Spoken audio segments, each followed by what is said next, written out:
¿A qué aspira y qué podemos esperar del proyecto del Manchester City para esta temporada 2023-2024?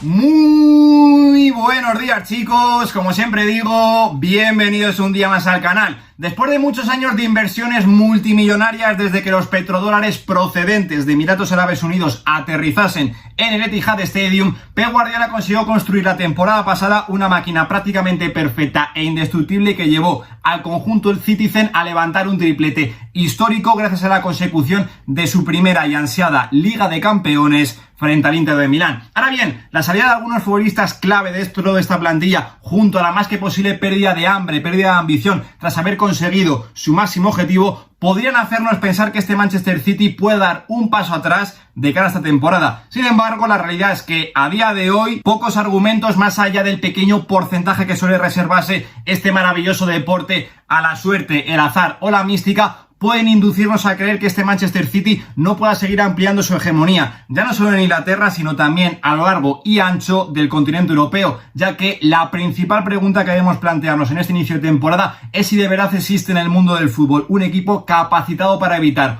un nuevo triplete por parte de este Manchester City. Lo primero de todo, vamos a comenzar repasando cuáles han sido las principales altas y bajas que se han producido en la plantilla de este Manchester City de cara a esta temporada, donde lo primero que tenemos que decir es que tampoco ha habido muchísimos cambios sustanciales en esta plantilla. Lógico, después de venir de conquistar el triplete la temporada pasada. Es cierto que se han ido futbolistas menos relevantes en esta plantilla, como Cole Palmer, que no se podía rechazar esa oferta procedente del Chelsea, Laporte, que ya había perdido bastante peso en esta plantilla, Máximo Perrone cedido a Las Palmas, o por ejemplo también Joao Cancelo, que no estuvo la temporada pasada en el último tramo porque se fue cedido al Bayern Múnich y esta temporada se ha ido cedido al FC Barcelona. Lo que sí que tenemos que destacar son las salidas de dos futbolistas muy importantes, cada uno en su rol para esta plantilla, como son Ilkay Gundogan y Riyad Mahrez. Ilkay Gundogan se ha ido libre, baja muy sensible porque era titularísimo en este Manchester City, y Riyad Mahrez sí que se ha ido por una buena suma de dinero, 35 millones de euros, pero era un revulsivo de lujo para este Manchester City.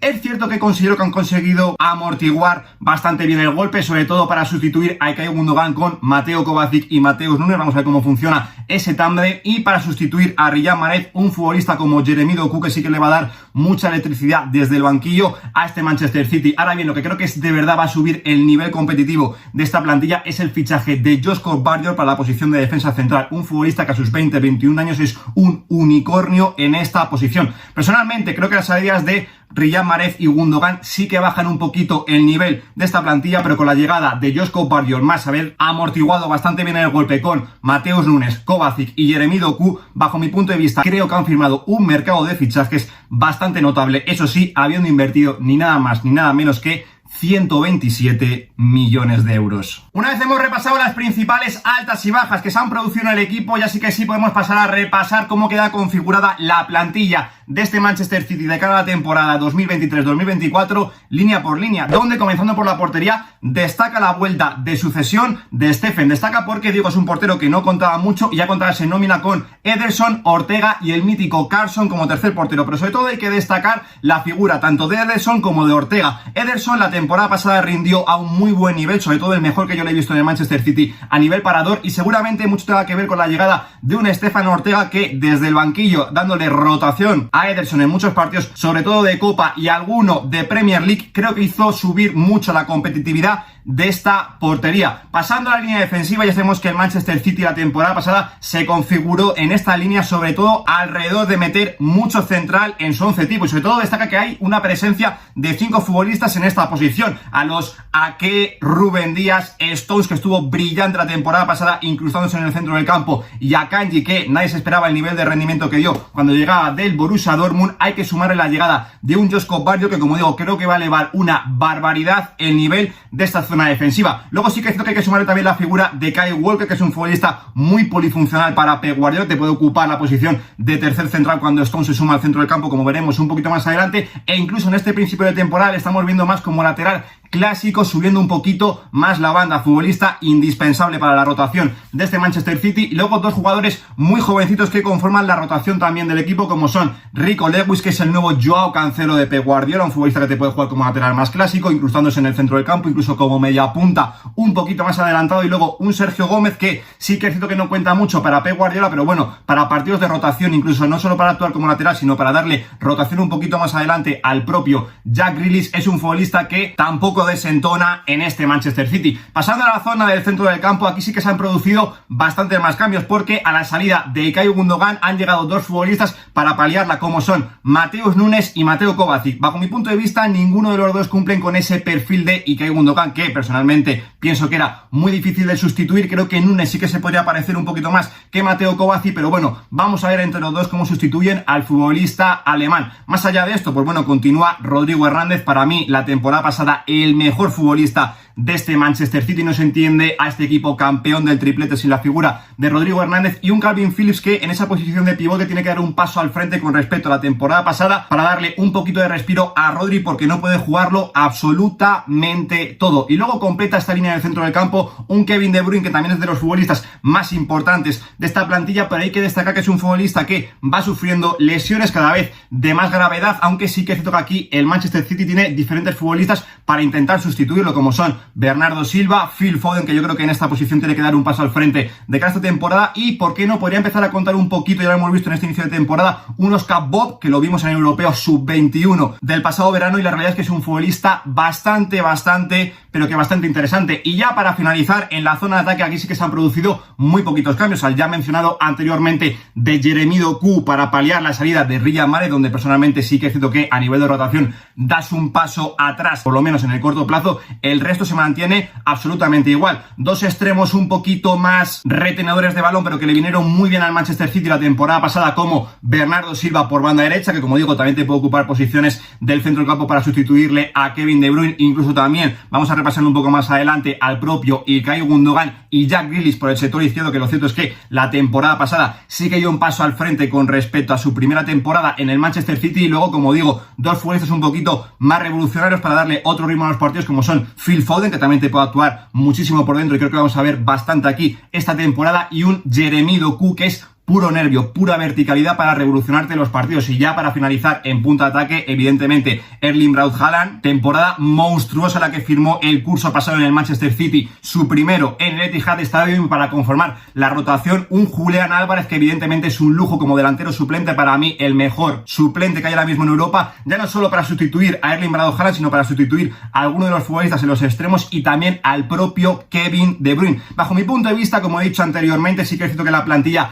baja un poquito de nivel con las salidas de Ilkay Gundogan y Riyad Mahrez, pero creo que la llegada de Joshua Gvardiol le da un salto de nivel bastante evidente a la zaga de este Manchester City. Y bajo mi punto de vista, a pesar de haber perdido a dos futbolistas muy importantes, como digo, pienso que este Manchester City, por términos de calidad y profundidad, sigue siendo sin ninguna duda la mejor plantilla del mundo. Si pasamos a analizar cuál podría ser el 11 tipo que proponga Pep Guardiola de cara a esta temporada 2023-2024, lo dibujamos sobre el tablero en un 4-3-3, pero sabemos que es muy mentiroso en este Manchester City, porque en fase ofensiva suele ser un 3-4-3 o a veces 3-2-3-2, y en fase defensiva vimos que la temporada pasada, para hacerse mucho más sólido, solía defender en 4-2-3-1 o 4-4-2. Más allá de esto, en portería indiscutiblemente va a estar Ederson. Es cierto que en algún partido de Copa pueda aparecer Stefan Ortega, pero en vía de a la hora H, Ederson va a seguir siendo el portero titular de este Manchester City. En línea defensiva creo que va a haber poquitas modificaciones con respecto a la temporada pasada, sobre todo con la figura de los cuatro centrales naturales en esta línea defensiva, de derecha a izquierda, Manuel Akanji, John Stones, Rúben Díaz y Joshua Gvardiol. Ahora bien, aquí puede haber diferentes modificaciones. La primera, la figura de Joshua Gvardiol, que sí que es cierto que es un futbolista que le va a dar un salto de nivel cualitativo a la zaga de este Manchester City, pero si no se consigue adaptar bien en esta primera temporada, que podría ser lógico, Nathan Ake la temporada pasada lo hizo muy bien en este rol y es un futbolista que le va a apretar bastante las tuercas al futbolista croata. Luego, otra de las dudas que tengo es con respecto a la figura de Manuel Akanji, que bajo mi punto de vista creo que estuvo un poquito por encima de su nivel la temporada pasada. Vamos a ver si consigue mantenerlo, pero si no, creo que Kyle Walker en esta posición le puede dar más alternativas a Pep Guardiola, porque te puede ocupar ese rol de tercer central corrector, donde Kyle Walker es una absoluta barbaridad, pero también para modificar un poquito la estructura, como vamos a ver un poquito más adelante, Kyle Walker puede ser ser un lateral mucho más puro que se incorpore en fase ofensiva. Luego la figura de John Stones para mí, si está bien y sobre todo al nivel de la temporada pasada, debe ser indiscutible, pero es un futbolista que suele tener lesiones y Pep Guardiola en este inicio de temporada, en este rol, también está probando sorprendentemente a Manuel Akanji. Con respecto a la figura de Rúben Díaz, es otro futbolista que también suele tener pequeñas lesiones en muchos tramos de la temporada, pero si está bien en día D, a la hora H, tiene que ser el cacique de esta línea defensiva del Manchester City. Pasando a la zona del centro del campo, evidentemente Rodrigo Hernández tiene que ser capitán general en esa posición de pivote, escoltado, como digo, por John Stones, Akanji o el que aparezca por ahí en el 3-box-3, y las dudas se empiezan un poquito más adelante en la zona de interiores, porque Kevin De Bruyne, si está bien, debería ser indiscutible, pero es un futbolista que, como digo,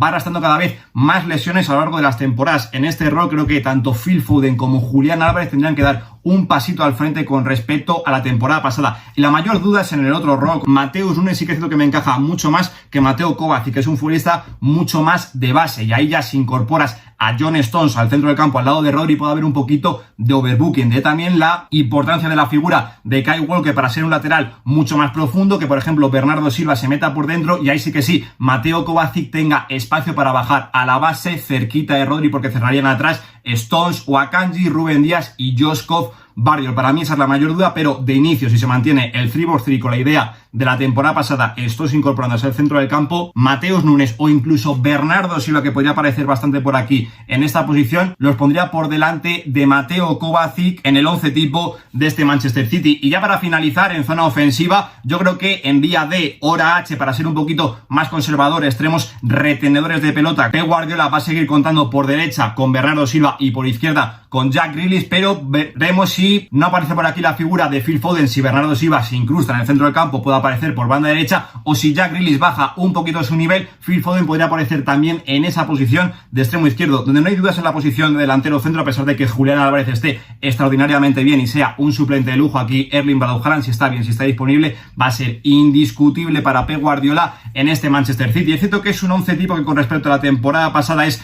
muy similar, pero se han producido dos cambios muy significativos.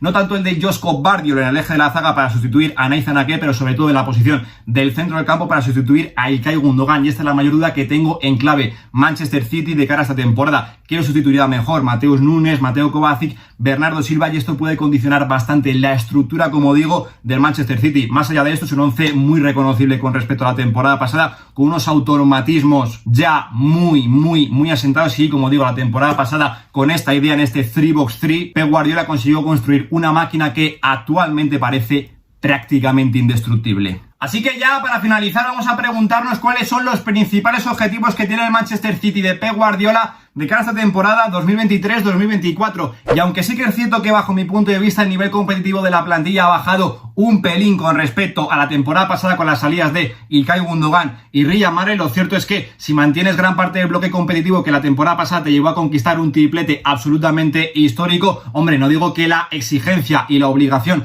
vaya a ser conquistar un segundo triplete de manera consecutiva, pero no tengáis ninguna duda que este va a ser el principal objetivo que tenga entre ceja y ceja el Manchester City de Pep Guardiola. Y la realidad es que suena utópico, porque ni el Barça de Pep Guardiola, que es el mejor equipo que han visto mis ojos, ha conseguido levantar dos tripletes de manera consecutiva. Pero es que la realidad es que hay muy poquitos argumentos, sobre todo deportivos, que nos hagan pensar que hay un equipo capacitado dentro del mundo del fútbol para evitar un segundo triplete de manera consecutiva por parte de este Manchester City. Es cierto que hay equipos que les van a apretar. En Inglaterra, sobre todo el Arsenal, ya la temporada pasada presentó su carta para poner las cosas muy difíciles al Manchester City de Pep Guardiola, y evidentemente en la UEFA Champions League cualquier golpe de mala suerte te puede dejar fuera de la competición. Ahora bien, en Europa tampoco veo ningún equipo que a nivel deportivo tenga mejor plantilla que este Manchester City y que sobre todo tenga el callo competitivo que ha adquirido este equipo de Pep Guardiola. Ya digo, más allá de la suerte, la mística, el azar que suele reservarse este maravilloso deporte, pero sobre todo la falta de ambición que pueda tener este equipo tras haber conquistado el triplete la temporada pasada, me hacen pensar que este equipo no pueda conquistar un segundo triplete de manera consecutiva, algo que, insisto, no ha conseguido ningún equipo, al menos en este siglo XXI, ni el Barça de Pep Guardiola. Pero creo firmemente que a día de hoy hay más argumentos para pensar que este Manchester City puede conquistar este segundo triplete de manera consecutiva que los que no, lo que sin ninguna duda podría catapultar a este Manchester City de Pep Guardiola a convertirse sin ninguna duda